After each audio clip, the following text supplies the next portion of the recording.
Hello guys, good morning. So for today's video ay makikita niyo ang sitwasyon dito sa Siwalab Catbalogan.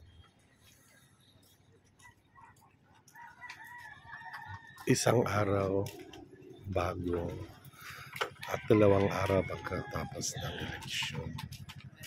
So ito yung sitwasyon. Aantabayanan natin guys ang sitwasyon dito. Ilang araw na lang bago ang eleksyon. Siyempre, isang araw bago rin yung eleksyon ay titingnan natin ang sitwasyon dito guys. Kung may mga pagbabago nga ba o wala.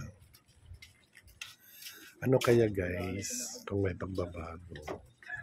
Comment down below kung may pagbabago ng sitwasyon dito sa araw ng eleksyon, bali bukas at isang araw pagkatapos ng eleksyon. Diba? Shout out sa mga viewers ko at syempre sa mga followers ko. Sana nasa mabuting kalagayan kayo at ligtas sa anumang disgrasya. Nawa ang Diyos ang sentro ng buhay natin guys. Diba? Okay. Sadyang tahimik sa ngayon pa. Kasi nga, alam na, diba? So yan. So kung titingnan natin, yung nasa sakyan, hindi pa ganong marami.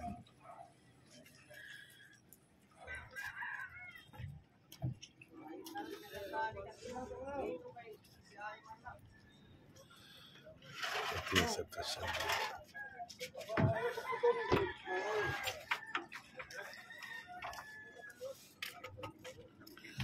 So bukas antabayan natin araw ng eleksyon.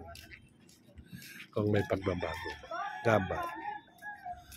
So hanggang sa muli guys, ito yung sitwasyon dito sa Siwalab Catbalogan City. This is Biggie Bihar at your service. Bye-bye, ingat and God bless everyone.